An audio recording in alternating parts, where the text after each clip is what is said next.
change name of your business about 3 times. Really? Yeah. So the reason why they do that because that's for tax purposes. The IRS pretty much will give you a pass, so they write everything off as a loss. First 2, 3, 4 years of business, you write it off. Then they change their name, do the same type of business, have the same clientele, same network. Boom, hey guys, I changed my name. Woo, woo, woo. And file up under different names, different LLC, right? Boom, 2, 3 years. IRS let you get away with that for about 5 to 7 years. Boom. And so you rebooting, but you're boosting, right? Cause and so in like your first 2 or 3 years of business, you're learning better ways of efficiency. Efficiency is applicable to anything in life. Right. You know, the smoothest, safest, and quality way to move is always the best way to move. See, so then that efficiency. So that means you're casting off all hindrances. Right. Right. So the IRS understand that, and so it's a twofold thing with the small business owner. Even if they made a few pennies, right, 2, 3 years, IRS. So you write all that off as a loss, right? And then you reboot, and then about your 3rd time, that's when you should be. So like if you reboot 2, 3 times, you're 35, and if you don't see significance in whatever you're looking for, some people looking for more followers. There's whole different ways to make money out here. So or more followers. If it's that, or if you don't see more sales, peaks at your website. All that is something you can translate into anybody that's a venture capitalist to say, yeah, I might invest some money here. Right. Start here, and now I see you got your website. You started, you had your website, now you got your website, and we're seeing, even though you only had this much sales, but we're seeing your interest is gaining. So if I'm a venture capitalist or a bank, you come to this sign with me and want a credit line, and I see that, I'm gonna be like, I may not be able to give you what you want, but how about if I get 1% and then I'll give you 90% of what you ask for, based on trends.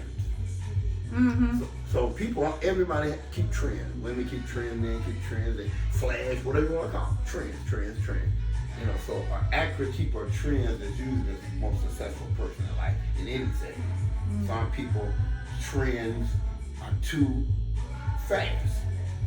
Yeah. They start doing measurements after 2 weeks of knowing the person or investment or whatever, looking for a return too quick. So trends are something. A person that does that to me identifies that type of person. That person will never have willingness to perfect anything, because they trends are fluid all the time. See, some things in life shouldn't be fluid. Some things should be consistent and fluid, right? So you're looking at a trend. You're an artist. You're a creator. All that is it's a big ball, right? Right? So you should start seeing trends over the years. And one thing you should see, another trend you look at, is my desire and passion upward or going down. So my passion keep getting stronger and bump everything else. Yeah. Bump everything. I gotta live with that because that's in me. Yeah. What people telling me, but the no sales, I can't shake it because it's in me. So you gotta deal with that first. Right. That's why I'm always playing the trumpet. Yeah. No matter what I'm here, listen, I ain't no bread. It's fact. People that know me from years back, let them tell it. I'm a failure. You know why? Because they, man, you used to run with them kids.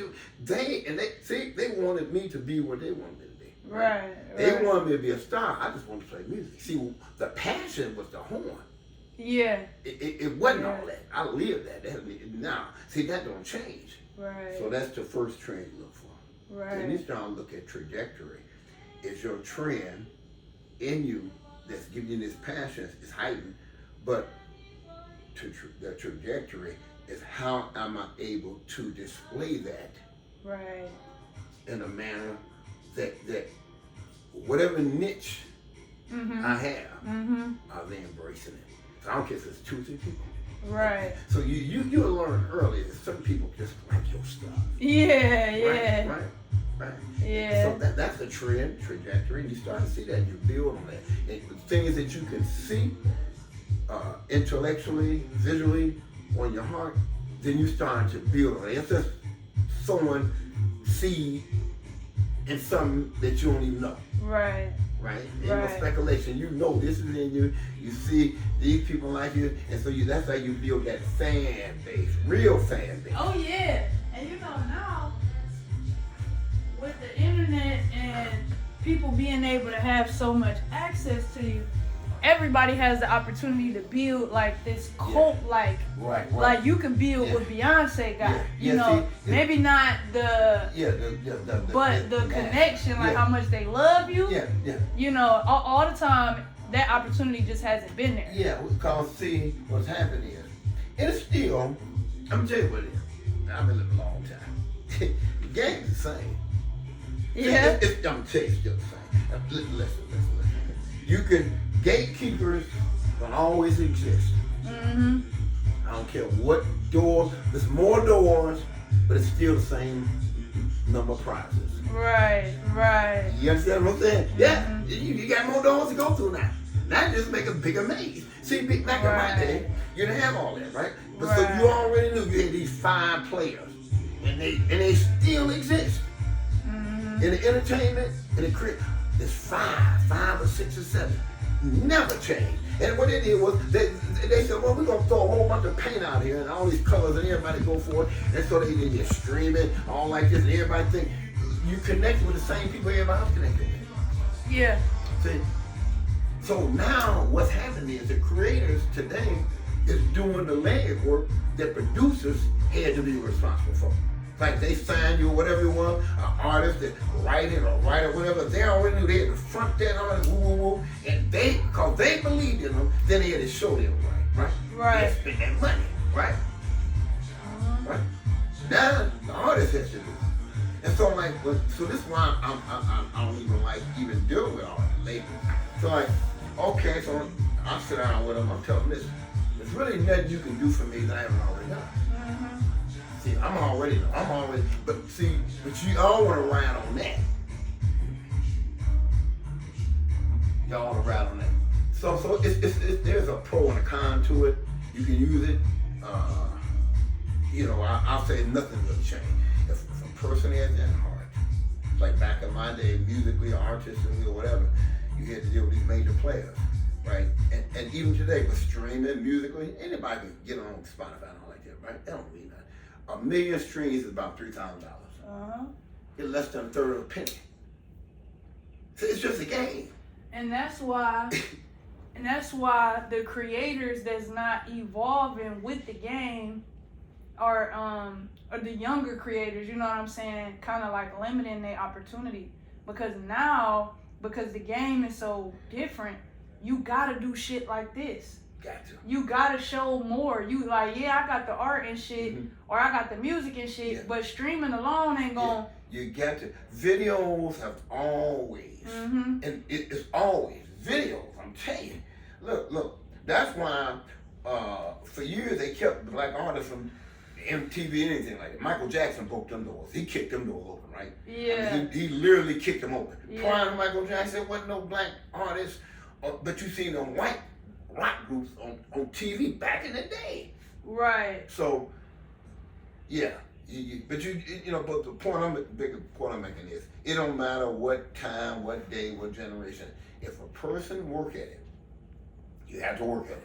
And you have to prove to people that you're for real. Yeah.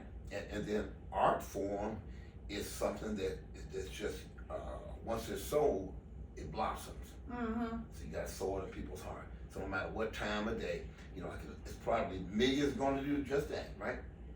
Right. So I'm saying, do everything you can. Your work won't speak for itself. So you have to do that so people can see it and want to be drawn to it. Like I said, go to the parks. Take your art with you. See, Atlanta's a hub. Yeah. It's a hub because people from everywhere. Everybody want to come here, and so you have something. See, like music, you got to pull out your horn or whatever and get set up. You can just and like and people like, right? Right. See. And sometimes it don't matter like the canvas. Sometimes you can have something on a piece of paper. It don't matter. Yeah. No, it don't. No, it don't. Yeah. See, Right. art is art. Right. See, art is art. But what you do is different, and your expressions, they are vocal. Mm-hmm. All your art is vocal. I don't know what language they use painting like that at all. I'm telling you, as an artist, Right. what it does, it speaks. Right. Right. It's vocal. So I'll create a whole new category called vocal art. Yeah. See, most art people have to look at it and tell you what it means to you. But your art speaks to the person that's looking at it. Right. See, you ought to kind of manage that in your when you talk about yourself. Right. About your art. That's what your art do. That's what you wanted to do. Right. Right. I have talking art. Right. Right. That's heavy, Andy. No, it is though. Yeah, it is true. though. Yeah.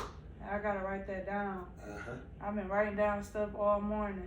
And then do a chat, AI chat for different names along that line. Okay, and it'll create something special for you, right? Tell the AI chat what type of art you do. It's my art speaks to people. It's a talking art. I want a name to create a name to go along with that style of painting and watch what they do. Look, I know people that's all they PR, they big. Mm-hmm. They big. Matter of fact, they write all the language for all technological grants to go to all HBC colleges and for the National Institute of Health. I mean, they'd take something like that and it make it like you had to want to see what it is. Right. Just because of the name. Right. That's that branding and psychological aspect. Yeah, yes ma'am. Yeah, Yes ma'am. yeah. Your art has to stand out before people like, oh yeah. It's like, that's why people recognize Picasso and Rembrandt and all like that, just because, to me, art is speculative. I've seen paintings that I like better than theirs. Right. I mean, I don't have to be no genius. Most people look at art, didn't go to art school. Mm-hmm. So all that scientific art talk, people don't care, don't know. They look at what they look at. Right. Same thing about human music. He played 3 majors, and nobody cares about all that. Right. That's why jazz is dead. That old school jazz. Yeah. You got a small number of people aficionados. It's a small market because they made it where you have to think. It's a thinking music, right? And so it shouldn't. Music was always meant to, number one, make you want to move. Mm-hmm. Either your head or something in your heart. Something that's moving. Now, you don't supposed to, who wants to go and just, and they're going to get something off their mind. Now I got to think, oh, wow, what did you do? It's almost like acrobatics and competition. Hello? Okay, all right, come. Alrighty. Mm-hmm. But you put that in your phone. Talking art. Yeah. There you go. I appreciate that. Mm-hmm.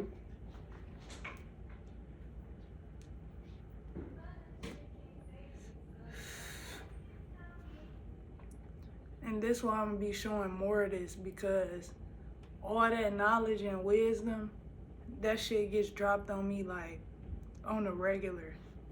Like, do you understand how blissful and mystical my life is? If you don't, you will. You will. I live a mystical life, and I'm living in a mystical world because I'm a mystical being. And that's the only place I exist. You know what I mean?